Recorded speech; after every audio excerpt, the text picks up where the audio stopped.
Sir ನಮಸ್ತೆ. ನಮಸ್ತೆ sir. Sir, ಈ ಧರ್ಮಸ್ಥಳದ ಪ್ರಕರಣದಲ್ಲಿ ಯಾಕೆ ಸರ್ ನೀವು ಕೇರಳ ಸರ್ಕಾರಕ್ಕೆ ಪತ್ರ ಬರೆದಿರೋಂಥದ್ದು? ಕೇರಳ ಸರ್ಕಾರಕ್ಕೆ ಬರ್ದಿರೋ ಪತ್ರ ಅಲ್ಲ, ಅದು ಕೇರಳ ಸರ್ಕಾರ ಮಾಡಬಹುದಾದಂತ ಕ್ರಮದ ಬಗ್ಗೆ ಕೊಟ್ಟಿರುವಂತ ಒಂದು ಪತ್ರಿಕಾ ಪ್ರಕಟಣೆ. ಸರ್ ಸೊ ಈಗ ಈ ಒಂದು ಪತ್ರ ವ್ಯಾಪಕವಾಗಿ ಹರಡಿರೋದ್ರಿಂದ ನಮ್ಮ ಸಂವಿಧಾನದಲ್ಲಿ ರಾಜ್ಯಗಳ ನಡುವಿನ ಸಂಬಂಧದ ಬಗ್ಗೆ ಹೇಳಲಿಕ್ಕೆ ಅವಕಾಶ ಸಿಗುತ್ತೆ ಅಂತ ನಾನು ಖುಷಿಯಾಗಿದ್ದೀನಿ. ಸೊ ಧರ್ಮಸ್ಥಳ ಕ್ಷೇತ್ರಕ್ಕೆ ಕರ್ನಾಟಕ ರಾಜ್ಯದ ಒಂದು ರೆಸಿಡೆಂಟ್ಸ್ ಮಾತ್ರ ಹೋಗೋದಿಲ್ಲ. ಭಾರತ ದೇಶದ ಅನೇಕ ರಾಜ್ಯಗಳಿಂದ ಧರ್ಮಸ್ಥಳಕ್ಕೆ ಹೋಗ್ತಾರೆ. ಸೊ ಹೀಗಿದ್ದಾಗ ಈಗ ಯಾರು ದೂರುದಾರ ಕೊಟ್ಟಿರುವಂತ ಒಂದು ಕಂಪ್ಲೇಂಟ್ ಏನಿದೆ, ಆ ಕಂಪ್ಲೇಂಟ್ ನಲ್ಲಿ ಹೇಳಿರೋದ್ರಲ್ಲಿ ಸತ್ಯವಿದ್ದ ಪಕ್ಷದಲ್ಲಿ ಅಂಡ್ ಆ ಸತ್ಯವಿದೆ ಅನ್ನುವಂಥದ್ದು ಈಗ ಎಕ್ಸಿಮೇಷನ್ ಆಗೋದ್ರ ಮೂಲಕ ಕನ್ಫರ್ಮ್ ಆದ ಪಕ್ಷದಲ್ಲಿ ಸಾಧ್ಯತೆ ಏನಿರುತ್ತೆ ಅಂದ್ರೆ ಕೆಲವು ರಾಜ್ಯಗಳಿಂದ ಹೆಚ್ಚಿನ ಒಂದು ಅಂದ್ರೆ ಅಲ್ಲಿ ಸಿಗಬಹುದಾದಂತ ಒಂದು ವಿಕ್ಟಿಮ್ಸ್ ಯಾರು ಇರ್ತಾರೆ ಅದರಲ್ಲಿ ಕೆಲವು ರಾಜ್ಯದಿಂದ ಬೇರೆ ರಾಜ್ಯಗಳಿಂದ ಕೆಲವರು ಸಿಗಬಹುದಂತ ಸಾಧ್ಯತೆ ಇರುತ್ತೆ. ಸೊ ಕೇರಳ ರಾಜ್ಯದಿಂದ ಬಹಳಷ್ಟು ಜನ ಧರ್ಮಸ್ಥಳಕ್ಕೆ ಬರ್ತಿದ್ರು ಅನ್ನುವಂಥದ್ದು ಒಂದು ಕಾಮನ್ ನಾಲೆಡ್ಜ್ ಆಗಿರೋದ್ರಿಂದ, ಮತ್ತೆ ಎರಡನೇದಾಗಿ ಕೇರಳ ರಾಜ್ಯದಲ್ಲಿ ಮಾಧ್ಯಮಗಳಲ್ಲಿ ಇದ್ರ ಬಗ್ಗೆ ವಿಸ್ತೃತ ಚರ್ಚೆ, ಕರ್ನಾಟಕ ರಾಜ್ಯಕ್ಕಿಂತಲೂ ಹೆಚ್ಚಾಗಿ ಕೇರಳ ರಾಜ್ಯದಲ್ಲಿ ವಿಸ್ತೃತ ಚರ್ಚೆ ಆಗ್ತಿರೋದ್ರಿಂದ ಕೇರಳ ಸರ್ಕಾರವು ಕೂಡ ಈ ಸಾಧ್ಯತೆಯನ್ನ ಮನಗಂಡು ರಾಜ್ಯ ಸರ್ಕಾರಕ್ಕೆ ಪತ್ರ ಬರೆದು ದಯವಿಟ್ಟು ತಮ್ಮ ಒಂದು ಇನ್ವೆಸ್ಟಿಗೇಷನ್ ಏನಿದೆ ಬಹಳ ಪಾರದರ್ಶಕವಾಗಿರ್ಲಿ ಅಂತ ವಿನಂತಿ ಮಾಡ್ಕೊಳ್ಳೋದಾಗ್ಲಿ, ಅಥವಾ ತಮ್ಮ ಇನ್ವೆಸ್ಟಿಗೇಷನ್ ಅನ್ನು ಅಸಿಸ್ಟ್ ಮಾಡ್ಲಿಕ್ಕೆ ನಮಗೂ ಅವಕಾಶ ಕೊಡಿ ಅಂತ ಅವರು ಸುಪ್ರೀಂ ಕೋರ್ಟ್ ಹೋಗಿ ಒಂದು ಮನವಿನ ಸಲ್ಲಿಸಲಿಕ್ಕೆ ನಮ್ಮ ಸಂವಿಧಾನದ ನಿಯಮದ ತತ್ವ ಅವಕಾಶವನ್ನ ಕೊಡುತ್ತೆ. ಸೊ ಇದನ್ನ ನಾವು ಮನಸ್ಸಿನಲ್ಲಿ ಇಟ್ಕೊಳ್ಬೇಕಾಗತ್ತೆ. ಯಾವುದೇ ರಾಜ್ಯ ಸರ್ಕಾರ ಈ ತರನಾದ ಪ್ರಕರಣವನ್ನ ಭೇದಿಸಬೇಕಾದ್ರೆ ತಾನು ಮನ ಬಂದಂತೆ ನಡ್ಕೊಳ್ಳಿಕ್ ಸಾಧ್ಯವಾಗೋದಿಲ್ಲ. ಯಾಕೆ ಅಂದ್ರೆ ತಾನು ನಡೆಸಿದ ತನಿಖೆಯ ಒಂದು ಟ್ರಾನ್ಸ್ಪರೆನ್ಸಿ, ಪಾರದರ್ಶಕತೆ ಏನಿದೆ ಅನ್ನುವಂಥದ್ದನ್ನ ಒಂದು ವೇಳೆ ಬೇರೆ ರಾಜ್ಯಗಳಿಗೆ ಕೇಳಿದ್ರೆ ಹೇಳ್ಬೇಕಾಗತ್ತೆ ರಾಜ್ಯ ಸರ್ಕಾರ. ಸರ್, ಮತ್ತಿನ್ನೊಂದು ರೆಸೊಲ್ಯೂಷನ್ ಪಾಸ್ ಮಾಡೋದಕ್ಕೇನೋ ರಿಕ್ವೆಸ್ಟ್ ಮಾಡ್ದಂಗಿದ್ದೀರಿ ಪತ್ರದಲ್ಲಿ. ರೆಸೊಲ್ಯೂಷನ್ ಅಂದ್ರೆ ಅದೇ again it is not a request, ಅದು just a press release. So resolution ಅನ್ನ ಪಾಸ್ ಮಾಡೋದ್ರ ಮೂಲಕ ಇದು ರಾಜಕೀಯ ಪ್ರೇರಿತ ಅಲ್ಲ ಅಂತ ಅವರು ಆಕ್ಚುಲಿ ಹೇಳಲಿಕ್ಕೆ ಸಾಧ್ಯವಾಗತ್ತೆ. ಯಾಕೆ ಅಂದ್ರೆ ಈ ತರನಾದ ಒಂದು ಪ್ರಕರಣದಲ್ಲಿ ತಾನು ಕೂಡ ತನಿಖೆಯನ್ನ ಒಂದು ಅಸಿಸ್ಟ್ ಮಾಡ್ತೀನಿ ಅಂತ ಹೇಳ್ಬೇಕಾದ್ರೆ ಅಲ್ಲಿ ರಾಜಕೀಯವನ್ನ ಪಕ್ಕಕ್ಕಿಟ್ಟು ಮಾಡ್ಬೇಕಾಗತ್ತೆ. ಸೊ ರೆಸೊಲ್ಯೂಷನ್ ಅಲ್ಲಿ ಈಗ ಒಂದು ವೇಳೆ ಸರ್ವಾನುಮತದಿಂದ ಅವ್ರು ಒಪ್ಕೊಳ್ಳೋದಾದ್ರೆ ಅವಾಗ ಅವರು ಅದನ್ನ ಸುಪ್ರೀಂ ಕೋರ್ಟ್ಗೆ ಕೊಟ್ಟು ಹೇಳ್ಬೋದು, ನೋಡಿ ಸ್ವಾಮಿ ಇದು ರಾಜಕೀಯ ಪ್ರೇರಿತ ಅಲ್ಲ, ನಮ್ಮ ರಾಜ್ಯದಲ್ಲಿರುವಂತ ಒಂದು ಬಹುತೇಕ ಬೇರೆ ಬೇರೆ ಪಾರ್ಟಿಗಳಿಂದ ಒಂದು ಸಹಮತ ಇದೆ ಈ ವಿಚಾರಕ್ಕೆ ಅಂತ. ಸೊ ಅದು ಅವ್ರಿಗೆ ಸುಪ್ರೀಂ ಕೋರ್ಟ್ ಹೋಗೋದೇ ಆದ್ರೆ ಅದರ ಒಂದು ಅವಶ್ಯಕತೆ ಅವ್ರಿಗಿರುತ್ತೆ. ಸರ್, ಇಲ್ಲಿ ಸಹಜವಾಗಿ ಒಂದು ಪ್ರಶ್ನೆ ಮೂಡುತ್ತೆ. ಯಾಕಂತಂದ್ರೆ ಕೇರಳ ಸರ್ಕಾರ ಇದ್ರ ಬಗ್ಗೆ ಇನಿಷಿಯೇಟಿವ್ ತಗೊಳ್ಬೇಕು ಅಂತ ಹೇಳಿ ರಿಕ್ವೆಸ್ಟ್ ಮಾಡ್ತಾ ಇದ್ರೆ ಇದು ರಾಜ್ಯ ಸರ್ಕಾರ ಏನ್ ಮಾಡ್ತಾ ಇದೆ, ಅಥವಾ ರಾಜ್ಯ ಸರ್ಕಾರದ ಬಗ್ಗೆ ನಂಬಿಕೆ ಇಲ್ಲ ಅನ್ನೋ ಒಂದು ಪ್ರಶ್ನೆ ಉದ್ಭವ ಆಗುತ್ತೆ. ಇದ್ರ ಬಗ್ಗೆ ಹೇಳೋದಾದ್ರೆ ಸರ್, ರಾಜ್ಯ ಸರ್ಕಾರದ ಬಗ್ಗೆ ನಂಬಿಕೆ ಇದೆ ಅಂತಾನೆ ಭಾವಿಸೋಣ ಒಂದು ಕ್ಷಣ. ಸರ್, ಪಕ್ಕದ ರಾಜ್ಯದಲ್ಲಿ ಬಂದಿರಬಹುದಾದಂತ ಒಂದು ಯಾತ್ರಿಗಳಿಗೆ ಸಮಸ್ಯೆ ಆಗಿದ್ದ ಪಕ್ಷದಲ್ಲಿ ರಾಜ್ಯ ಸರ್ಕಾರ ಪಕ್ಕದ ರಾಜ್ಯಗಳಿಗೂ ಕೂಡ ಒಂದು ಆಕ್ಚುಲಿ ಮಾಹಿತಿಯನ್ನ ಕೊಡ್ಬೇಕಾಗತ್ತೆ ಪಕ್ಕದ ರಾಜ್ಯ ಕೇಳಿದ ಪಕ್ಷದಲ್ಲಿ.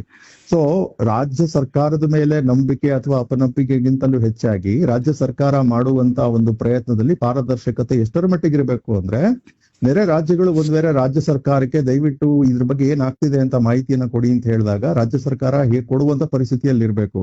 ಬಟ್ ಆದ್ರೆ ಸದ್ಯದ ಪರಿಸ್ಥಿತಿಯಲ್ಲಿ ರಾಜ್ಯ ಸರ್ಕಾರದ ಒಂದು ಕ್ರಮ ಆಬ್ವಿಯಸ್ಲಿ ಅವರು ಖಂಡಿತ ನಡೀತಿರುವಂತದನ್ನ ನೋಡ್ತಾರೆ ಅಂತ ಭಾವಿಸಿರ್ತೀನಿ. ಈ ತರನಾದ ಪ್ರಕರಣದಲ್ಲಿ ಸತ್ಯ ಇದೆಯಾ ಇಲ್ವಾ ಅಂತ ತಿಳ್ಕೊಳ್ಳಿಕ್ಕೆ ಇರೋದು ಒಂದು ದಾರಿ.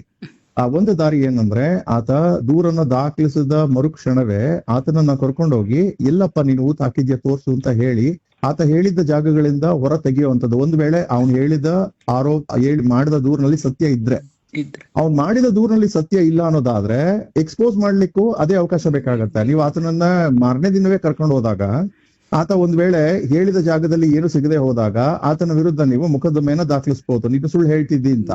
ಆ ಸುಳ್ಳು ಹೇಳ್ತಿದ್ದೇನೆ ಅಂತ ಮೊಕದ್ದಮೆಯನ್ನ ದಾಖಲಿಸೋಣ ಅನ್ನುವಂತ ಒಂದು ಕುತೂಹಲ ಪೊಲೀಸ್ನವ್ರಿಗೆ ಇರ್ಬೇಕಿತ್ತು, ರಾಜ್ಯ ಸರ್ಕಾರಕ್ಕೆ ಇರ್ಬೇಕಿತ್ತು. ಬಟ್ ಅದಿಲ್ಲ. ಸೊ ಅದಿಲ್ದೇ ಇರೋದ್ರಿಂದ 17 ದಿನಗಳಾದ್ರೂ ಅವರು ಎಕ್ಸಿಮೇಷನ್ ಮಾಡ್ಲಿಕ್ಕೆ ಮುಂದಾಗದೇ ಇರೋದ್ರಿಂದ ಏನಾಗ್ತಿದೆ ಅಂದ್ರೆ ಆತ ಮಾಡಿರುವಂತ ಆರೋಪದಲ್ಲಿ ಸತ್ಯ ಇರುವ ಕಾಣ್ತಿದೆ. ಇದನ್ನ ಸಾರ್ವಜನಿಕರು ಗಮನಿಸ್ತಿದಾರಲ್ವಾ? ಇದು ಯಾತಕ್ಕೆ ಈ ಪ್ರಕರಣ ದಿನದಿಂದ ದಿನಕ್ಕೆ ಆಕ್ಚುಲಿ ಹೆಚ್ಚು ಹರಡ್ತಾ ಇದೆ, ಹೆಚ್ಚು ಜನರು ಇದ್ರ ಬಗ್ಗೆ ಆಸಕ್ತಿಯನ್ನ ತೋರಿಸ್ತಿದ್ದಾರೆ ಅಂದ್ರೆ ಇದರಲ್ಲಿ ಯಾವುದು ಅಗತ್ಯವಾಗಿ ನಡಿಬೇಕಿತ್ತು ಅದು ನಡೀದೇ ಇರೋದ್ರಿಂದ ಸಾರ್ವಜನಿಕರಿಗೆ ಒಂದು ಕಾಮನ್ ಸೆನ್ಸ್ ಅಂತ ಇರುವಂತ ವ್ಯಕ್ತಿಗಳು ಅನ್ನಿಸ್ತಿದೆ ಸರ್ಕಾರ ಅಥವಾ ಪೊಲೀಸರು ತಾವು ಮಾಡ್ಬೇಕಾದ ಕೆಲಸವನ್ನ ಇದರಲ್ಲಿ ಮಾಡ್ತಿಲ್ಲ ಅಂತ.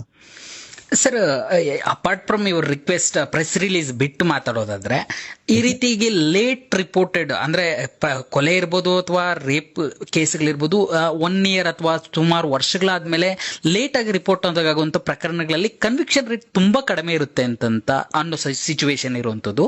ಇಂಥ ಸಂದರ್ಭದಲ್ಲಿ ಸರ್ಕಾರಗಳೇ ಅಥವಾ ಪೊಲೀಸ್ ಇಲಾಖೆ ಇಷ್ಟು ಲೇಟ್ ಮಾಡ್ತಾ ಇದ್ರೆ ಈ ಕೇಸ್ ಮೇಲೆ ಯಾವ ರೀತಿಯಾಗಿ ಪರಿಣಾಮ ಬೀರಬಹುದು ಅಂತ.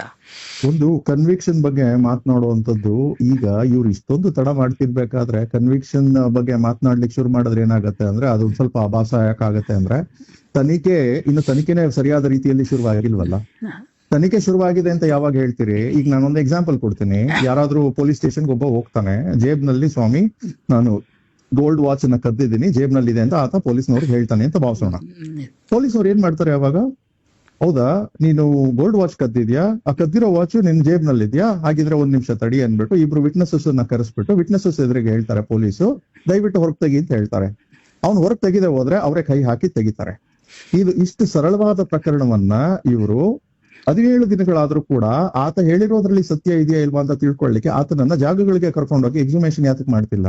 ಎಕ್ಸುಮೇಷನ್ ಮಾಡದೇ ಇರೋದ್ರಿಂದ ಪೊಲೀಸ್ನವರ ನಡೆ ಮೇಲೆ ಸಂಶಯ ಪಡಬೇಕಾಗಿರುವಂತದ್ದು ಒಬ್ಬ ಸಾರ್ವಜನಿಕನ ಒಂದು ರೀಸನಬಲ್ ಸಸ್ಪಿಷನ್ ಆಗತ್ತೆ.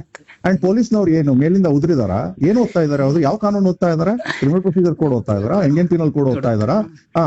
ಅವ್ರಿಗಿರೋ ಜ್ಞಾನಕ್ಕಿಂತ ಬೇರೆಯವ್ರಿಗೆ ಅವ್ರಿಗಿಂತ ಜ್ಞಾನ ಇರ್ಬೋದು ಅಂತ ಅವ್ರು ಭಾವಿಸ್ಬೇಕಾಗುತ್ತೆ. ಫಸ್ಟ್ ಅಂಡ್ ಫಾರ್ಮೋಸ್ಟ್ ತನಿಖಾಧಿಕಾರಿಗೆ ವಿವೇಚನೆ ಇದೆ ಅಂತ ಹೇಳಿದ್ದಾರೆ. ಯಾವ ತರನಾದ ವಿವೇಚನೆ?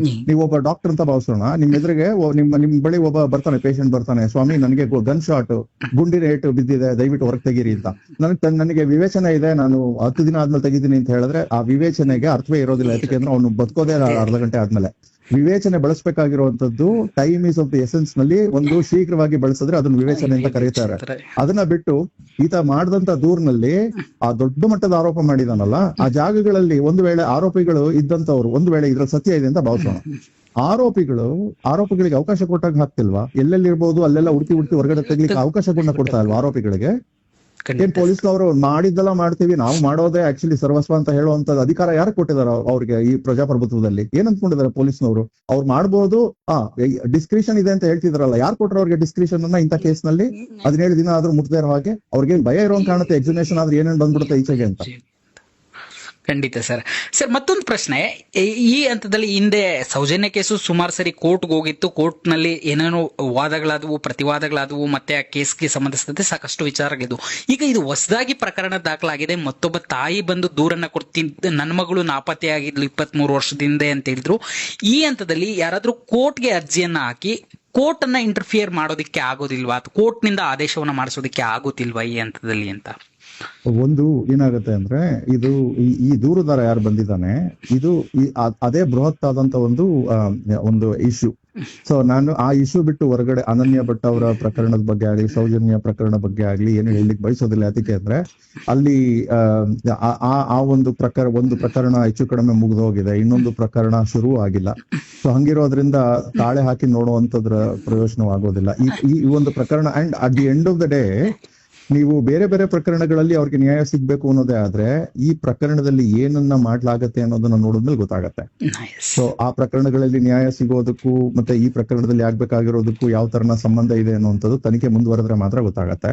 ಸೊ ಅನನ್ಯ ಭಟ್ ಪ್ರಕರಣದ ಬಗ್ಗೆ ಸದ್ಯಕ್ಕೆ ನಾನೇನು ಬಯಸೋದಿಲ್ಲ. ಯಾಕೆ ಅಂದ್ರೆ ಒಂದು ಮಿಸ್ಸಿಂಗ್, ತನ್ನ ಮಗಳು ತುಂಬಾ 2003ರಿಂದ ಮಿಸ್ಸಿಂಗ್ ಆಗಿದ್ದಾಳೆ, ದೇವಸ್ಥಾನಕ್ಕೆ ಹೋಗಿ ಅಂತ ಅವ್ರು ಹೇಳಿದ್ದಾರೆ.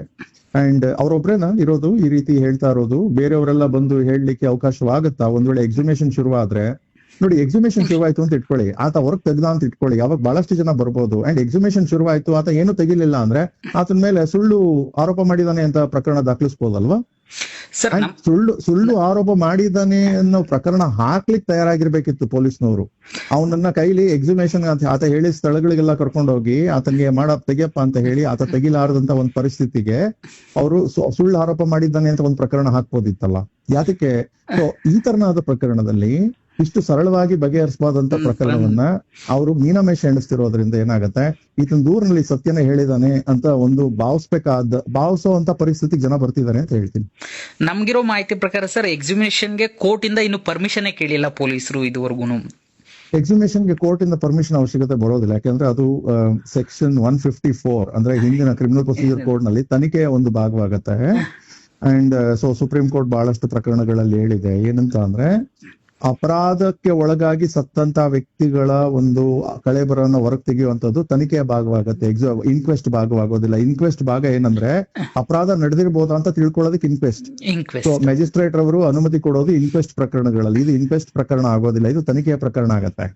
ಓಕೆ, ಹಂಗಿರೋದ್ರಿಂದ ಸೊ ಇದು ಪೊಲೀಸ್ನವರು ಮ್ಯಾಜಿಸ್ಟ್ರೇಟ್ ಅವರ ಅನುಮತಿ ಕಾಯುವ ಅವಶ್ಯಕತೆ ಇಲ್ವೇ ಇಲ್ಲ. ಅಂಡ್ ಮ್ಯಾಜಿಸ್ಟ್ರೇಟ್ ಖಂಡಿತ ಹೇಳ್ಬೋದು ಅವ್ರಿಗೆ, ಅಲ್ಲ ರೀ ಆತ ಬಂದು ಇಂತಿಂತ ನಿರ್ದಿಷ್ಟ ವ್ಯಕ್ತಿಗಳ ಪಾತ್ರ ಇದೆ ಅಂತ ಹೇಳಿ ಇಲ್ಲಿ ಅಪರಾಧ ನಡೆದಿದೆ ಅಂತ ಹೇಳಿದ್ಮೇಲೆ ಆ ಮಾಹಿತಿಯನ್ನ ಇಟ್ಕೊಂಡು ನೀವು ಇನ್ಕ್ವೆಸ್ಟ್ ಕೇಳಲಿಕ್ಕೆ ಅವಕಾಶ ಇರೋದಿಲ್ಲ ಅಂತ. Thank you sir, news bit live ಜೊತೆ ಮಾತಾಡಿದಕ್ಕೆ. Thank you.